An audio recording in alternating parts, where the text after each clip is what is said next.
what will it take for us as a society to create one that's grounded in the sense of belonging, where everyone feels like they belong? Talking about racial injustice, racism can be kind of uncomfortable. These tensions are coming from larger systemic and institutional factors that have put us at odds for years. After Atlanta, I realized how much I had to learn. We have to continue to look forward.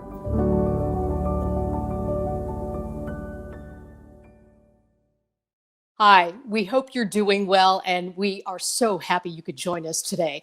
And by the way, I mean Sandra Bass, who is the director of the Public Service Center here at Cal, and me, I'm Sherry Hu. When the Cal Alumni Association invited the two of us to have a chat about healing, recovery, and hope, both of us jumped at the chance and said yes.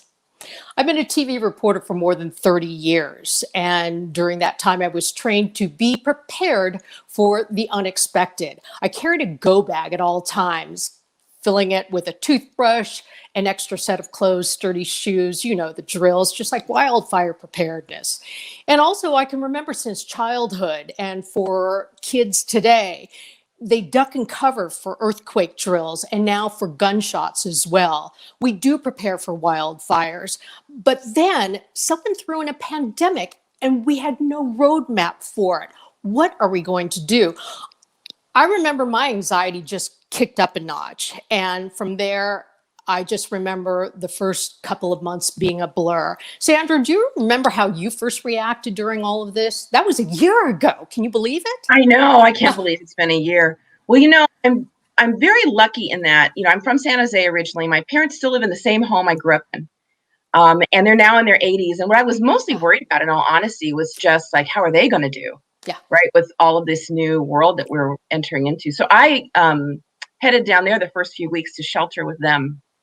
And it was I'm really glad that I got an opportunity to do that. When you're at this point in your life and your parents are aging, you often don't get the time to spend with them. And so in a weird way, it's been a moment of reconnecting and learning more about them and my family. And so that's how I sort of managed anxiety, as I immediately went to my little community. Well, that was a smart thing to do. See, by nature, I'm a hugger. And so when suddenly they said you can't touch anybody outside of your pod, your zone, I was lost. I mean, truly so. That's my connection with people. And so I'm with you. I get that you just want to be close. And I think that at least we're all lucky enough to be in that position, because all I could think about is how many parents did not have the space to work at home, to have their kids suddenly thrown in this situation where they're going to school over a computer.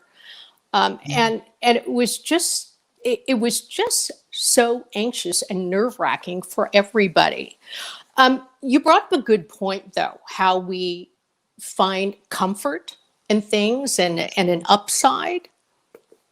Yeah, absolutely. And, I will say that's one of the things that has really come to the forefront for me during this time for myself, right? So I found new strength with friends and family and community.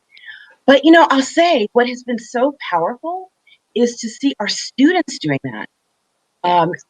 They're just right. It's been a totally new world. And we now have students who've spent a year at Cal and have never stepped foot on campus. And that hurts my heart. And I'm hopeful that we'll be able to have them join us in the fall on campus. But at the same time, at the Public Service Center, we've seen no decline in students wanting to reach out and help. We've had students doing things like, reaching out to their neighbors or elderly neighbors and seeing, can we help you with groceries, or, anything that they could do. And so that really encourages me and makes me think about, all the different ways that we respond to these crises and ways that comfort and support us. In my second chapter, I work with CE3 there on campus, the Center for Educational Equity and Excellence. And I mentor two students. And immediately when we became separated like that, we had gone through this routine. Every Friday, we have lunch, we meet, we go over our projects, and we talk about not just the work we have to do on campus, but of life. It's the life skills that you get to impart on people and survival. And so that again was another, it was painful for me to have that sudden break, but then suddenly looking at them and seeing how resilient they could be, that they became concerned for their own health and then suddenly scrambled to work to do what they needed to do to get through. And I am happy to say one just graduated and the other one is about to. So yes, That's you're right. I mean, wonderful. they find a way to help each other out. What do you think we can do though as grown-ups? Yeah, in fact, I'm really just so encouraged and in admiration of the work that you've done with our students at Cal. So I'd love to hear about your passion for that and why that speaks to you. And it's interesting Yeah. because one of my passions is sort of thinking about intergenerational connections, which is one of the Ah, reasons why I love the Alumni Association, because it really is talking about those intergenerational yeah. connections. And, it's one of those things where as you step into that as a person who is, of a previous generation than our current students, how in a way that is honoring of the wisdoms that all of us hold.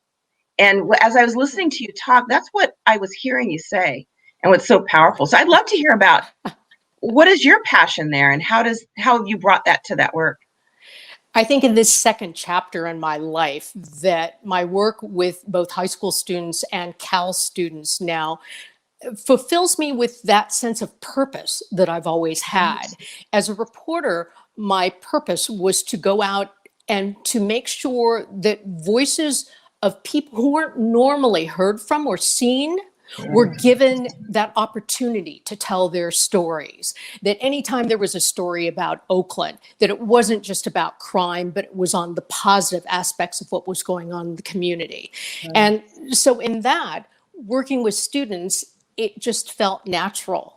Mhm. I took time off from work actually to go part-time to go back to my mother's elementary school. I'm an Oakland native, Lincoln Elementary in Oakland, Chinatown, to become a classroom assistant there. And then once I fully retired, I worked with with high school students, teaching them journalism, video skills, and most importantly, as we discussed before, life skills, how to Mhm. survive and what to do.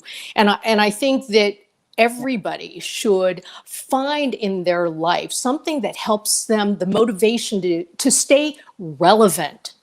That connecting with students taught me an excellent lesson, that Yeah. suddenly they're talking this language and they're testing you, right? Mhm. And an urban dictionary became my best friend. Yes, you'll find many things on that dictionary. Yeah. But really, isn't that the whole point, that we continue to give back? It's something that started at Cal, where you learn and you're exposed to people and you get this desire to want to change the world, something that I grew up with, something my father told me. You are here on earth to make sure that you leave a better person. I love that. Yeah, I so agree This with you. Go ahead. No, no, no. You go. I'm not going to keep talking about this because I could go on forever. It's funny you say that because I'm a Cal alum myself. I got my PhD at Cal in political science, and I was a professor for a while at University of Maryland in College Park, and then worked in philanthropy, which took me to just an incredible Yeah. opportunity to look at social change across the world. I Yes. spent several years in sub-Saharan Africa, but what brought me back That's to Cal is exactly what you just said, which is that I wanted to live a life that was in alignment with my purpose, my passion, my work, yeah. things that I loved to do. And so in my current role, I'm able to do that. Like every day I touch into that. Mm. Some days it's, Yeah. deeper than others. And to be able to do that with young people and to plant that seed, you're talking about life skills. One of the things that we do a lot with our students is, help them understand when you're engaging with people in the world, how do you think about that from the standpoint of listening, you know, communication skills, negotiation, like all the things that make social change happen. And how do they start building those muscles while they're Cal students? So I completely agree with what you said, and just it resonates very deeply for how I do my work. Sandra, one thing I learned being on campus and working with CE3 is that not all college students the freshmen, for instance, are 18 years old and right out of high school. I mean, half of the student population, they're transfer students from community college, they're adult students, they're parents, they're from the military, they've been former foster, they've been incarcerated. I mean, you just have this whole variety of students with different life experiences.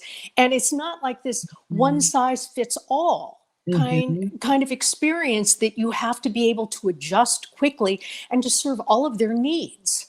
I mean, it's quite a challenge, and to get it right. Right. And a challenge, and what incredible Yeah. opportunity. I'm a Yeah. huge fan of John Powell's work at the Othering and Belonging Institute, where they talk Oh, about what will it take for us as a society to create one that's grounded in the sense of belonging, where everyone feels like they right. belong. And when I look at some of the statistics and the experiences I have with students at Cal, we have formerly incarcerated students, Yeah. former foster youth, student parents. I met a student the other night on a call who's 76 and an undergrad. What? Right? Right. And he's amazing, and Cal gave him another opportunity Yeah. to learn and grow at that stage in his life. And so I think to myself, wow, this is I don't know too many other campuses that have that kind of diversity on campus, like in the broadest sense of the word. Right. No, And that's true. right. And what an opportunity to think about what would it look like if we were to really embrace that Mm. even more, and to sort of see that as an opportunity for growing this sense of how we can all belong in this world where so many different identities and personalities and experiences are all together in a common community. You talk about belonging too, and it brings up Mhm. something that one of my relatives said. I decided to share a couple of articles and a quick email. I don't know about you, but sometimes talking to other members of the family, talking about racial injustice, racism, depending on the people you talk to, can be Mhm. kind of uncomfortable. And it's quite challenging because it's very complex. It's not something that you do at a family gathering sometimes over dinner. And I mentioned and I sent everything. And one of the nice responses I got back that was supportive or meant to be supportive was, gee, if we could just get rid of all this hatred and teach everyone to love and Mhm. to love each other. Mhm. And while I totally agree with the concept, and I'm not criticizing that at all, it's just so complicated that it goes beyond just this simple way of saying, let's just love each other. Yeah. I mean, and you talk about belonging. I don't get, after fighting this fight for how many decades, how we can get there. Yeah. I think one of the challenges, it's interesting because we talk about belonging a lot with our students, and rightly so, they push back. Like, what does Yeah, that mean? And right. very similar to what you shared. And I think what they're instinctively knowing Mhm. is that sometimes people are so quick to get to the end, right? Let's just love each Yeah, other. Let's just right, belong. right. That they don't want to do the hard The work of steps. 400 years of oppression and injustice and racism and all the other things that have happened, just in this country, let alone what's happened across the world. And so that's the work that I think needs to be done, and we need to be willing to step into that and trust that we can figure it out. Mhm. But it's not going to happen tomorrow. It's a process, and it's not going to be easy. And that's one of the things that I hope that we impart with our students, is to start building that skill set and those muscles Right. to be in those difficult conversations and to stay in them. Yeah. Right? Don't walk away when it gets hard, because that's when you're just getting ready to get to the breakthrough. I don't know how you feel about this, or tell me if I should be advising them in a different way, but I've actually talked to some students to say that right now the spotlight is on diversity and equity. Now might be the best time and the best opportunity for you to get into the workforce, because the bosses are looking, the supervisors are looking, and they know they're being watched, and Right. they know that we're going to hold them accountable for these pledges that they are making right now. So I tell students, you've got to get yourself out there. But as you said, you need to be prepared, because just as you think it might be easy to get in this way, you are constantly going to be viewed as being there because of the color of your skin or because of your Mhm. gender. And you're Mhm. going to be tested, and you're going to be compared to the next person, and you're going to have to work twice as hard to maintain that you belong there. Yeah, absolutely. You know, and those environments can be quite difficult as well. And it's not always that people hold bad intent, right? Even though the impact is often challenging. Um, one of the things, so the last few years, I've been devoting a lot of my time to being a nonviolence trainer and educator. Mm. And part of the reason is that I saw myself so many times in these either experiences or environments where harm was happening, or people were doing things and not really thinking about the impact, and yet there weren't the skills or the tools to enter into those conversations and hold those people accountable, but to hold Right. both of those words equally. In other words, the accountability, but also what would it mean to hold folks in that context and to recognize that they are also in their learning capacity. um, and again, I would also I be think honest, not everybody is there, right? We know there are people in this country that aren't there, but there are people that are. And so I wanted to learn those skills and impart it to our students, and other work that I do in the community on what would that look like, because that's how we're going to yeah. slowly start to grow and move through some of these things and build our language and our capacity to really see and be present to the other in a real authentic way. I think it's very encouraging that a number of students I talk to, they've decided to go into a particular profession because they want to give back to the community. One, for instance, wants to go into nutrition and specifically work in low income communities of color to help them make better meals for themselves, to look at how they're taking care of themselves, to look at the health of an entire community.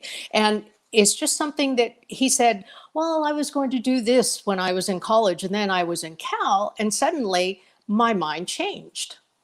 Mm. I mean, that's the sort of thing that you want to see in these students, right? That they have this self-discovery within themselves, that they may come in with a path in one direction, but suddenly something can be ignited in them that they'll decide that they want to serve in a different way. And I do mean serve, as opposed to just work and make money, right? Because it's a job, which is important too. I get Yeah, that. I tell you, one of my sort of most bittersweet moments is like we often have students who are with our center for 3 to 4 years, right, for most of their time at Cal.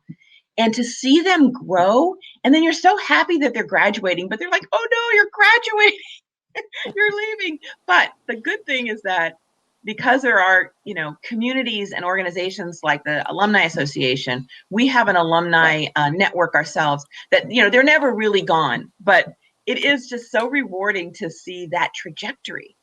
And you're just, that's when you're like, wow, this is why I do this work. How many of the alumni do you see coming back to give? I mean, I know a few, but how do we get those who are on the outside to move in a little bit and lean in a little bit more? I think there's a lot of interest. I think the challenge, I'll just speak for us, frankly, Yeah. is the capacity to meet their passion with our Oh, our capacity to hold that, right?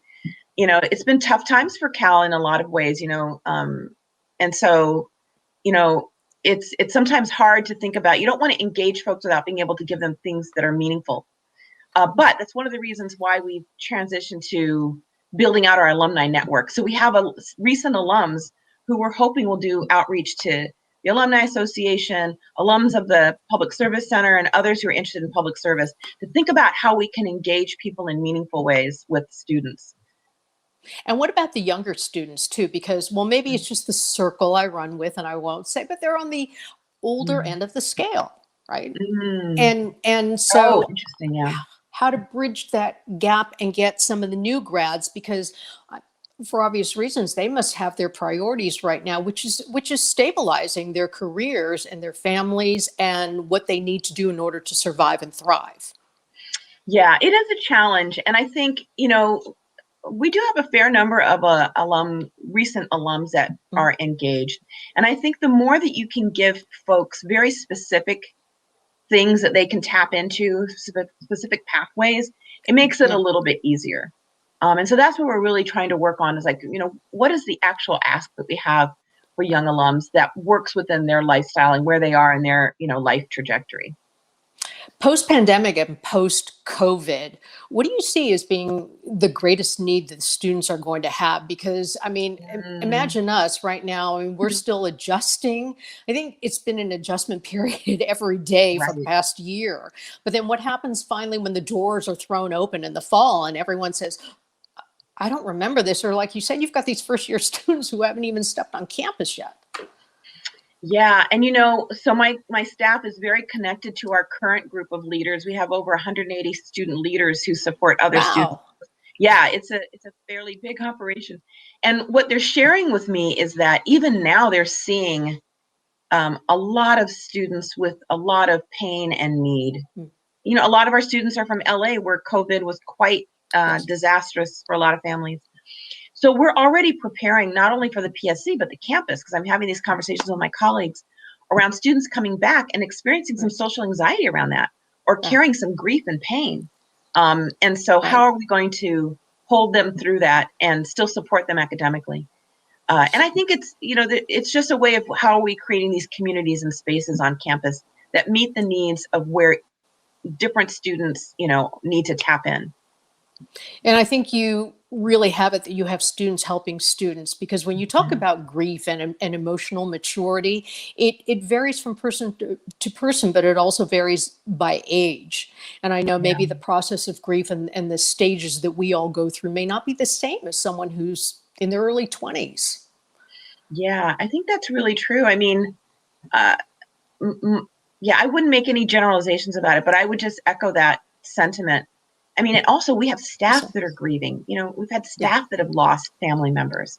So I think there's a moment we need to hold, maybe in a moment, maybe too short to describe it, but something in the fall that really recognizes the loss, the pain, the grief, yeah, the anxiety, the concerns, and also points us forward to how do we move through this, and not get too overly stuck in some of that, because that can also right. be a challenge sometimes.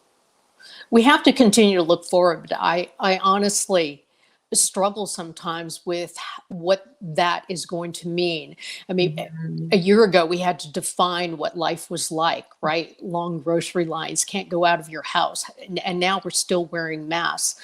How do you define in a post recovery situation what it looks like when we're also so anxious too? Yeah, absolutely. And and even as we say that, and I have to tell you, I'm slightly optimistic person, so I apologize for being optimistic if that's the case. And reporters are cynical, huh? We're a good match. But I have to say, what's been so fascinating to see is all of that is true. And I just look at even in my own family, the way life Yeah. goes on. I'm thinking about Jurassic Park, that line, life finds a way. Oh, It's really true. So like just last weekend, my niece got engaged. Um, woo! it's so exciting. And her fiance called. I happened to be at my parents' house that weekend. Called over there, and he wanted to ask for our blessings, to ask for her hand in marriage. I mean, Oh, how sweet. how sweet and amazing is that? And I have a nephew who's moved to another state and embarking on his life. And many of my nieces and nephews are having children of their own. And so people are moving forward in their lives. And so I do think it's how do we do that, but not ignore Yes, the pain and grief, because that's where you get into problems. right. Is if you're trying to just repress it, then it will stay with you in a different way, but rather move through it, and recognize that some grief you will have to learn to live with, but it doesn't mean you have to be in that deep pain on a day to day level. It's true to focus on the positive. I mean, I have to admit that um, every day I have to remind myself and look at pictures. We've had two births. We have two, both of our goddaughters now have given birth, one a year ago. And luckily we were able to hold him and play with him before we all went into shelter in place. And the other one was just born and they were just so darling. But I look and there's a photo of my husband carrying two kids and balancing. And we've looked at them now and it's like, oh my gosh, you can't carry them. The boy grew, I don't know, 6 inches or something like that. And he's in his tweens and it's like, oh, yeah, I'm not going to be carried anymore, I'm sure. But it's like, wow.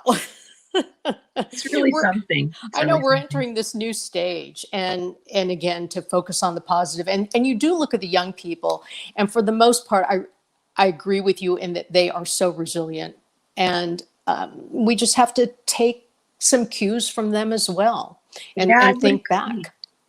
Yeah, and I'd love to engage with you about Sherry is also because again, I tend to be an optimist, but this has been a tough year on a Yeah. lot of levels, not just with COVID, but like, a lot of things going on with racism Mhm. and anti-Asian hate and anti-Black hate and violence.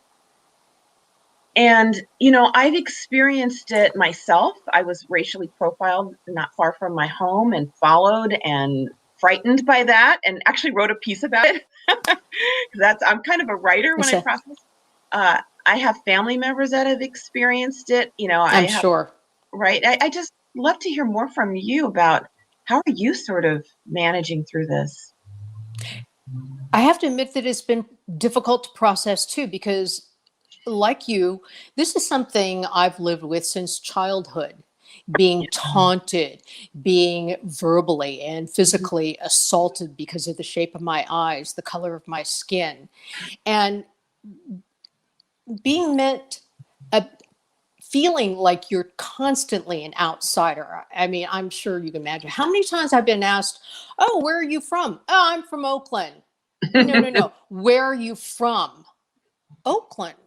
It's like, yeah, they grow us there too. It's just, Yeah. I mean, it's Yeah. really remarkable. Now we get to this space in time, and people feel even more emboldened, and all of this has escalated, and it's truly disturbing. It's Yeah. disturbing to see this rear up again, because we know what will happen. We know what has happened in the past, the laws that have excluded people and have put them in isolation and behind bars. And as you know, racial profiling. Um, it's and especially helping young people to process this, because for Yeah. grown-ups, it resurrects the past. It truly does, and it's incredibly painful.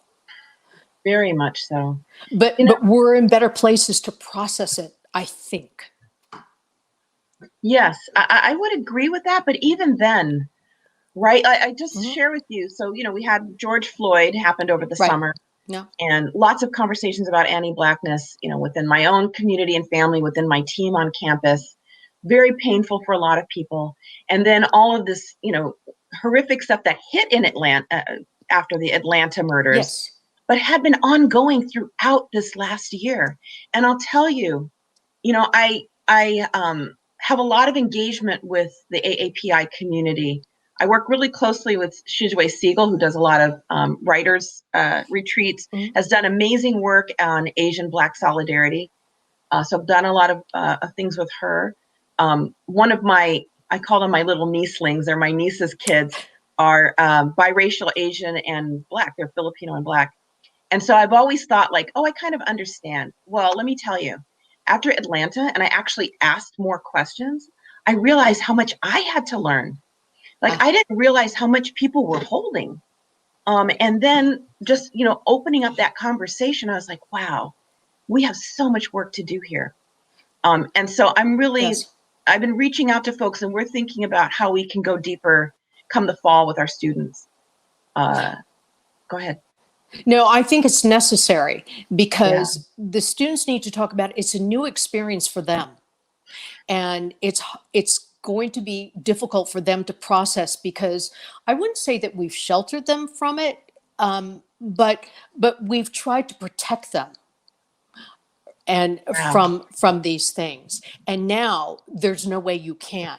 And I'm Mhm. finding that they're concerned for their own parents and their grandparents going out, that Mm, they're going to be caught up in an anti-Asian attack, an arbitrary, a random thing. and and so yes, I think that the communities do need together, because I'm also going to open up another issue that came up. A relative did say, but wait a minute, but you look at some of these attacks, like the recent ones in Oakland Chinatown, and they say, but wait a minute, but these are blacks who are being arrested for these crimes. I said, I knew someone was going to bring this up. And I have to tell you that, yes, but it's, again, a very complex issue that we're also talking about institutional racism here. And you have to dig deeper to look at the bigger picture about what is tolerance and acceptance and who gets blamed and who becomes a victim and or scapegoat Yeah. for the ills of society. And it's difficult for some people to separate sometimes and to understand that there are different issues involved in everything we see and all the hatred.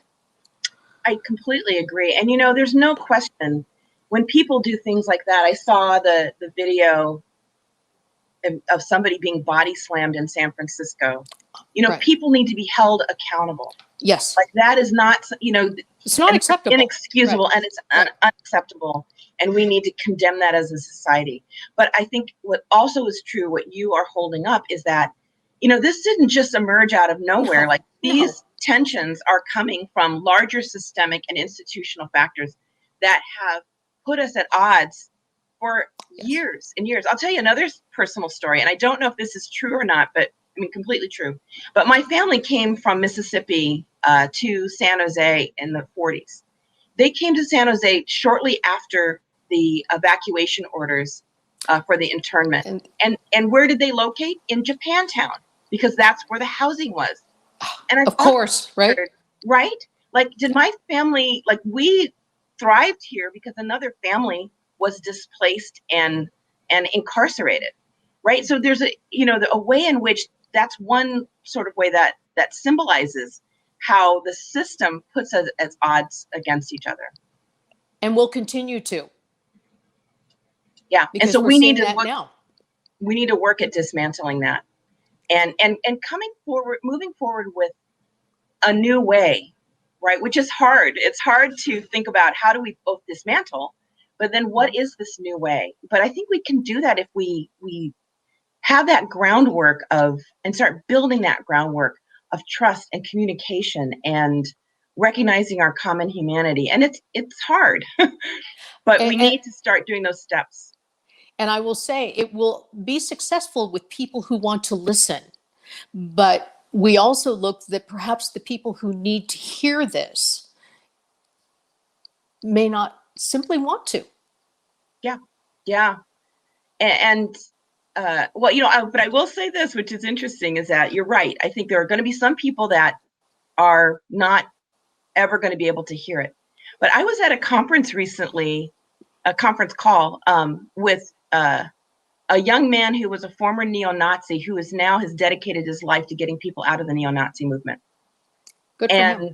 Yeah, and what he shared was, and this is interesting, is that one of the reasons that movement is growing is because they are offering those young men primarily a home, a place where they feel like they matter, where they belong. The belonging you talk about. So, to me, it seems like, and he said that's how you get them out, is you give them another option. And it's hard because it's, oftentimes they don't have other community. But all that is to say that I just have a hard time giving up on most people. Some people are beyond the pale, but I have a hard time giving up on most people. And I'm willing, and I hope others are willing to join me to do the work of moving this forward. I've been really reflecting on this year and the difficulty of this year. I've had 3 family members that were hospitalized, one life-threatening illness. I had to have emergency dental surgery myself this year. It has not been easy. And yet, here comes the optimism.